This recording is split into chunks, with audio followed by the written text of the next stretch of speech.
bro, I'm a fan of the sport. That's all. Like I'm a fan of Tom. I want to see Tom get his shot. He's earned it. He's deserved it. But I think the heavevyweight division's in a tough place right now. It really is. And that's just me and Dan Tom talking about what can revitalize this division that needs some help. Then there's some options out there. I don't know Francis's contract deal with the PFL. I don't know any of that stuff. That's just me and you just chopping it up, bro. And I'm telling you how I, perceive it and how I see it. And if that option's always available, Francis is a businessman. That's all I know. All right, it's that time where I need a dose of reality in this mixed martial arts space. And who better than the man behind the Verse Us podcast, head coach extraordinaire, world traveler, Eric Nicksick, joining us once again. How are you, sir? What's up, brother? How are you? I'm doing great. And you are just making headlines everywhere, Eric. You're sitting there doing interviews. You're sitting there in interviews in your own gym, and you're saying things that make sense, and all of a sudden you're making headlines. You're talking about, Francis Ngannou would love to come back to the UFC and all these different things if the right opportunity presented itself. And as you know, Eric, when you say things, they get put out into the world and people have different interpretations of stuff. So I'll give you the floor. Is there anything you would like to clarify? What was your reaction to, I guess, the reaction overall to what you had to say about the Francis Ngannou possibly returning to the UFC situation, since Dana White was asked about it on Saturday night? Oh, Jesus. Like, this guy hasn't learned his lesson. Every time I say it. Holy shit. Yeah, man. I mean, Dan, Tom, and I are good friends. We trained together for over 18 years. It was just kind of a question of, what fandom, what scenarios would be great. And of course, I'm always going to say Francis and John are, the best competition out there. So, and then Francis texts me one of those, just a clickbait one. He's like, Bubba, did you say this? I'm like, no. It was basically Francis Ngannou wants back in the UFC. That's all. I'm like, bro, what kind of non-fucking journalistic post was this, dude? It was crazy. So, but yeah, we had a laugh about it because Francis and I are actually on the phone talking about some other stuff, and then he's like, oh shit, look, Jones just tweeted. So we were kind of laughing about it. Oh, it's so funny. Seeing John react to it and be like, now I hear Francis wants to come back and now we can fight. And now this one makes sense. This is a real super fight. You're like, what have I done? What have I done? You didn't do anything. I was like, bro, is that Homer Simpson meme where he just goes in the bushes? I was like, oh shit. Oh man. Nicksick did it again, bro. Fuck. It's unbelievable. Yeah. I mean, you said you're talking with Francis about other things, and obviously people are going to continue to ask when he's going to come back and fight. But there's a million things going on with that man. You've seen headlines and stuff. But how is he doing right now? He's doing great, man. Honestly, just having him back home is amazing as always. But his personality it just seems like he's in a good place. He's always, I feel like revitalized or re-energized when he gets back home and around Tripp and myself and Dewey and the team and training. So that was the main focus. I think when things like that happen, it's like, bro, come home and just get back in the room and get back to training. I think it kind of sets him back in a good place. And so how long has he been back? About 2.5 weeks. Okay, good. So yeah, he obviously brings a presence there too, not just with his personality, but yeah, because he's Francis Ngannou. Yeah, my shoulders feel that presence. Just ripping pads right now. So good times. Yeah, is there any discussion about when he wants to get back in there? I know he's got a billion options right now with boxing. PFL's tried to make some moves happen this year and do some different things. Any discussion about time frame or anything like that? Or no, nothing at all. Right, yeah, nothing at all. I mean, just back in the room and just back to training with the fellas, really. But nothing business wise. That's why I thought it was kind of funny. It's it was almost like I was giving away some inside info. I don't know shit.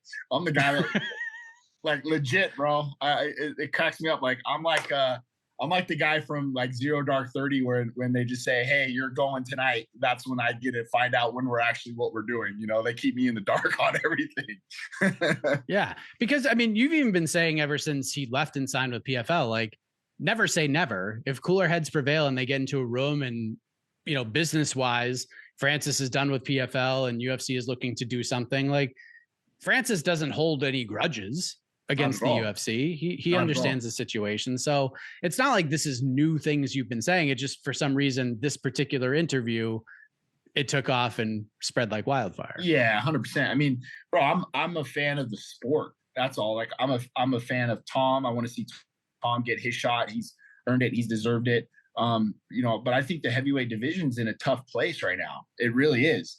And that's just me and Dan Tom talking about what can revitalize this division that needs some help.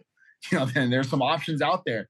I don't know Francis's contract deal with the PFL. I don't know any of that stuff. That's just me and you just chopping it up, bro. And I'm telling you how I, perceive it and how I see it. And if that option's always available, Francis is a businessman. That's all I know. Where would Francis versus John rank in like your personal fights that got away? Because there's always Anderson and GSP and Brock Lesnar and Fedor, and there's all these different ones that we didn't get, but we wish we could. Where would this one rank for you? Not just like as a coach or whatever, but as a fan of the sport.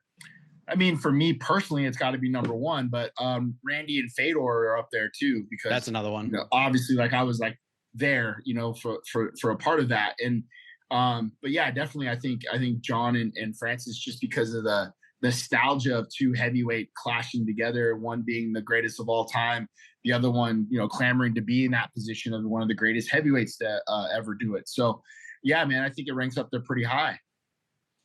We just had UFC 316 this past weekend as we speak, and we saw what Merab Dvalishvili did. He's just such a demon, that man. He's an absolute freak of nature. But the bantamweight division was on display pretty much throughout the main card. There were a lot of storylines surrounding the bantamweight division, one of which surrounded Patchy Mix, who we've been talking about Patchy Mix for years. Yeah. Love to see him get a shot against the best bantamweights in the world. Is he the best bantamweight in the world? All these questions we've continuously had about him. Gets in this fight with Merab Batista, took it on short notice, signs with the UFC after getting, I guess, not even really a release from the PFL, but they both agreed, like, let's just part ways and be done with this. And he steps in, fights Merab Batista, and the fight went the way that it went. So for a guy who's watched Patchy Mix in the gym and compete for so long, what was your reaction to his performance on Saturday? I was bummed for him. Of course, he's a teammate of mine, and that responsibility falls on all of us as a gym. He's our responsibility. So, we all felt that loss as a team, and we as a facility have to have him better prepared for that moment, and I wrote him right away. Just like, he wrote me like, hey coach, sorry for whatever. And I was like, hey man, that's on all of us. I know I'm not in his corner. I don't coach him directly, but he's our responsibility, and we have to rally behind our guy and get him back to where he belongs. I don't think like the spotlight was too big. I don't think any of that stuff. To be honest, I feel like Mario Batista and the MMA Lab deserve a lot of credit as well for what they put together in their game plan. And Mario Batista is a beast.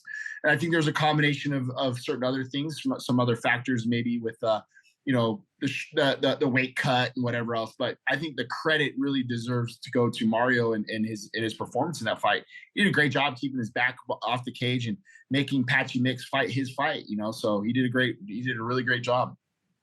Yeah, it was just really interesting to watch, because I feel like, because I was even talking to John Anik about this heading into the fight, how pumped I was, because I was basically saying it, and this could be proven wrong because it happens sometimes in the sport, that we're going to know his ceiling pretty quickly in this fight, because Mario's good. Like, he's a good fighter. 100%. And John's response to this is like, maybe Mario Batista is like just way better than people think he is. And they just don't like him because of how he won the Jose Aldo fight, which, to his credit, you got to get the second half of your paycheck. You got to keep that win streak alive. So if you have to do what Merab did and kind of beat him up against the fence a little bit and be annoying, that's what you have to do to win. So the fan support really wasn't there, and people were just really behind Patchy, and just to see that go down the way that it did, it was just weird to watch. And then the reaction and the aftermath is, was the weight cut, or was he injured, or anything of that nature? I don't know. It was just kind of weird watching from the outside, because this isn't the Patchy we're really used to seeing. Yeah, you and me both. I agree, man. Like, I had the unfortunate time of having a corner against Patchy when he fought Raffion. Yeah, we were on the other end of a nasty ass knockout. So we all know what he's capable of doing. And like you said, to the credit of Mario and John Crouch and Randy Seiken and the MMA Lab, bro, they came out with a great game plan and did an awesome job. I also think too, like, it's really crappy how the fans can turn on somebody like Mario Batista, who really, he didn't do anything wrong. You know, he was just the byproduct of if you considered it bad judging. But he's like the ripple effect of like what happens when there's bad judging. Like Mario just did his job, and then the judges agreed with that he won the fight. That's all. You know, so now this guy's hated. I never wanted to see a Mario Batista post-fight interview more than on Saturday, and we didn't get to see it. He doesn't get one. I couldn't believe it. Crazy. I didn't even notice that until later on, until somebody, you know, they made some the comments about it. I was like, oh shit, I didn't even notice that. Yeah. Patchy will obviously be back. He'll have some big fights ahead of him, and I'm curious to see how he'll bounce back from this. But you've seen the fans, you know how they are. Oh, this guy was nothing. Most of the UFC nation right now, or the fans the UFC is really trying to gravitate towards, probably had no idea who Patchy Mix was until he fought on Saturday. They literally had no clue. And all they saw on social media was clips of Patchy saying, I'm just going to run through this guy. I'm looking right through him and all this stuff. And to the reaction Patchy had afterwards, you saw one reaction on Facebook where it's like, I'll be back. I wish I could have done more. Apologies to my fans. And then you see one on Instagram. It's like, look, I took this fight on 3 weeks notice against a guy who's on an 8-fight win streak in the UFC. No one will really understand what that's like. And it's kind of like a tale of two reactions where you kind of have to expect the backlash, but then there's the conversation of like, do you lean into it or do you try to keep the same energy? You know what I mean? What did you sort of think of his reaction to the loss? I really didn't see much of it other than just me writing him personally, just telling him like, hey bro, like we got your back. We love you. You know, those circumstances fall on all of us as a gym. That's why I just wanted him to make sure that we had his back. You know, I know him and I hadn't had the best relationship over the years because of the situation that we were in with Rafion. But him and I since then have really became closer to the regards of like, we respect each other. We talk, we're on good terms. Right. I want people to understand, like when you train at our gym at Extreme Couture, whether I coach you or not, you're still part of that family and we're still trying to help you win. So that loss, I felt resonated between all of us, you know, and we just got to get them in a better position to win. And I think like for me, I don't want to step on anybody's toes. So now I feel like I'll be a little bit more vocal in his training and trying to see what we can do to help him and give him all the resources that he needs to be successful. You know, that falls on all of us. So I just want to make sure that he understands that. How would you prepare a top ranked bantamweight to fight Merab right now? Like, what do you just throw 5 dudes at them and then switch out those 5 dudes every 2.5 minutes? Like, how do you even prepare to fight this guy? You like that scene from South Park where they loosen the jumbotron thing, or like hopefully it falls on top of them or something. They had the right idea of the fans falling over, like try to take them out on the way out. But I mean that's your only shot, man. You got to get this guy food poisoning or something because he's a menace, dude, and he's only getting better, you know. So credit to John and those guys over there at Syndicate. Great game plan. I thought he looked better than he did even the first time versus Sugar, you know. So it's just it's 100-mile-an-hour fastball. You know it's coming. You just gotta know how to hit it. So you're in Atlanta right now as we speak. You got fighters fighting on this card. You got fighters fighting at PFL Nashville. I mean, you're just kind of all over the place. So let everyone know who you have competing this week on the respective cards and what you're expecting from them. Yeah, so we got Jeremy Kennedy fighting tomorrow. That's PFL. He's fighting Adam Boric, which is a rematch against a game opponent. We fought him, I think, in Connecticut years ago for Bellator. Jeremy lost the decision. So change up the game plan a little bit on some things. And then we have Edmond Shahbazian. He's fighting Andre Petrosky, another tough opponent. And then Mansour Abdul-Malik is fighting Cody Brundage, another savvy vet. So we got our work cut out for us, man. I couldn't be more excited for our guys. They've all, you know, trained hard and prepared hard. And, you know, I'll be on some flights here tomorrow and fly back and then weight cuts and then do it all over again. So how do you like the matchmaking for Edmond? Because it's been kind of a weird run for him. He came on the scene just on fire and had the knockout of Brad Tavares. And it just seemed like this dude was on his way to a title. And then it was, all right, let's throw him in there with Derek Brunson. Okay, that didn't work. Let's do Jack Hermanson, another wily veteran who can grapple. Okay, great. That didn't work. And then it was Nasruddin Imavov. And then we built his confidence a little bit. And then we chuck him in there with Anthony Hernandez, who's an absolute demon himself. Then he gets another win. And then it's Gerald Mearshard, who's fought 800 times and bounces back with a nice win over a boot guy. And Andre Petroski is just one of those guys, man. He'll just grapple forever. He's game. He's huge for the division. Yep. What was your reaction when you found out Petroski was the follow-up opponent to the knockout win in his last fight? I think it's the MMA universe telling you that you're going to have to get over whatever it is that keeps stopping you, which is the guys that you named, like that MMA grappler. So it's up to us to come up to with a good game plan and a way to give Edmond that confidence to be able to know that, hey, I can, wherever this fight goes, I'm going to be comfortable. So I welcome that. I welcome that challenge. Is something that we're going to have to prove. We need to prove. You know, like you said, the matchmaking is there for a reason, and it's them trying to challenge us to make sure we can get over that hump. Mansour is a guy that has a lot of hype right now. A lot of finishes, very exciting in there. Learning as he goes, right? He's a little bit green, trying to grow up in the UFC. And Cody's even said at a media day today, as we speak, I've had more UFC fights and this guy has had pro fights. So it just shows sort of the experience gaps that he's facing, but he welcomes all those things. He had a much more bigger experience gap in his last fight. So for a guy like him who is young in the sport, he's so wise beyond his years. Just like listening to his media day today, just such thoughtful answers. It's pretty incredible to see. What's it like just being around that guy who seems to just have this incredible thirst and hunger for knowledge and trying to get better? And that's really him. Like we the Dev Crew guys on the team, we all kind of make fun of him because he's so wise beyond his years, you know. But that's just him, and he's motivated. He's a kid. I really think the sky's the potential for him.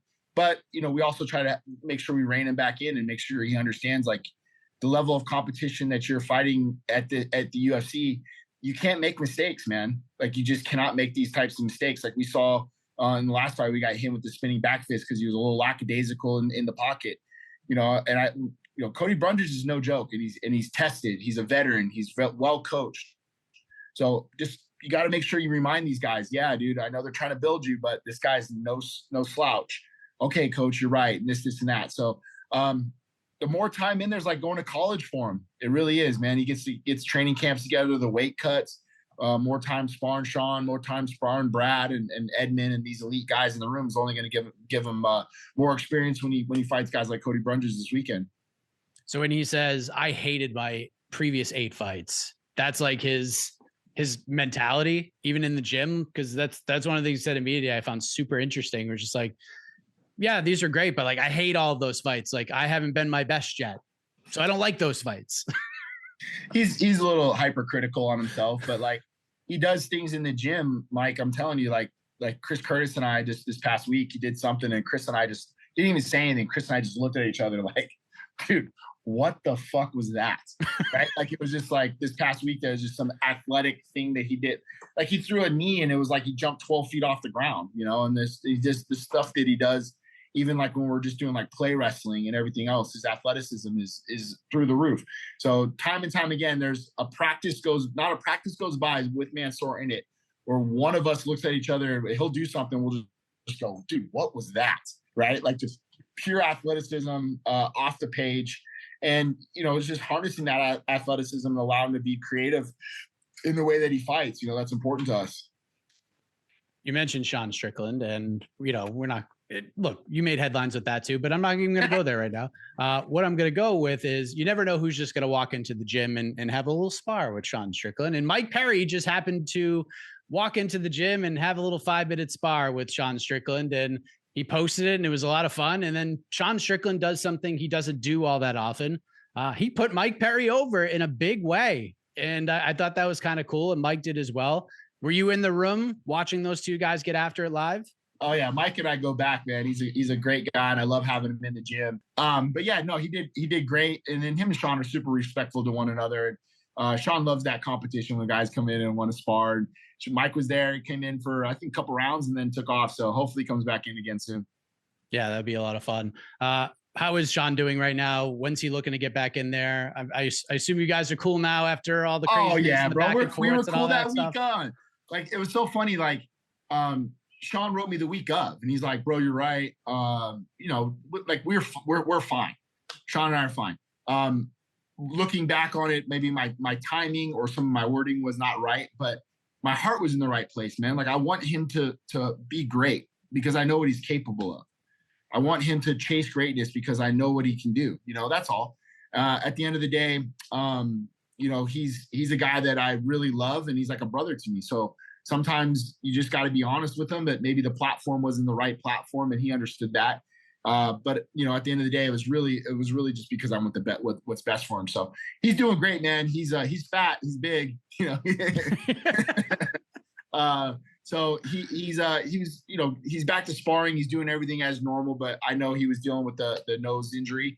That took a little while. So he was hoping to maybe get booked for July or August. That was kind of the talks, but because of the nose, it backed him up a little bit. So I'm looking like probably like September for him. Are you going to corner him in September? Are we cool in that sense, or that's we're not even thinking really about that right now? Like I'm open to that. I think he is as well. I think him and I definitely still need to kind of sit down and, like be men and talk about the situation better. Cause we're just two of those guys that was like, over time, we're good. Like you just shove it down on deep and we don't talk about it. Right. Or stuff like that. But, it's something that I think that him and I have definitely gotten over. But, the reality is we haven't talked anymore about me continually working with him, but that's up to him. I'm open for it if he is. And then we just kind of have to smooth out some other stuff. What fight do you think makes sense for him? Like, well, if the UFC, if Sean in the UFC, like in his management team came to you and was like, you pick the opponent, here are the options. Here's the cards you can draw. What would you like to see? That's a great question. Honestly, I think the Kyle fight makes a lot of sense, but I know they're good friends. Kyle's trained with us a bunch. Kyle's was coming out back in the Contender days, so I know that they have a relationship. So I don't know how he feels about that. But the Izzy fight's always going to make sense because I'm sure Izzy wants that fight back as well. So that rematch will make sense. I don't know, man. Like those are the only two that really jump off that haven't been booked, right? Like because Whitaker is fighting Rainier. Yep. Yeah. So and then Roman, he's booked versus Fluffy. I was going to say Fluffy. That would be a great fight as well. But Roman and Fluffy are main event, and so yeah, they're really the only guys that aren't matched up that make sense is Izzy and him. Yeah, look, September's a little ways away, so a lot can happen between now and then too, and some schedules could open up, and that's how it all plays out. So, one last thing I wanted to ask you about: we got the unfortunate news earlier this week. Manel Kape not fighting Brandon Royval at UFC 317. What a bummer, man! Ever since Manel came to the UFC, this is on our matchmaking show. It's always every time Royval fights, it's Kape. Every time Kape fights, it's Royval. Yep. It's been here and taken away from us so many times at this point. It just hurts my feelings, Eric. What was that like finding out that he couldn't go in a couple weeks? Man, it was heartbreaking. I'm literally there in the video. You can hear me like talking, and then I see that, and just the way he stepped backwards and the way he took kind of a funny step, bro, my heart sunk. And I'm just like, in my mind, I'm like, no, please no. And then we take the shin pad off, and his foot is already swollen. And for me, for a football guy, I thought it was like the Liz Frank break. That's why I was like, bro, is this? Couldn't tell what the hell it was. I'm like, get to the PI right away, man, and see what they say. Was hoping it wasn't as bad as it was, and when it swells up like that as quick as it did, I was like, this cannot be good, man.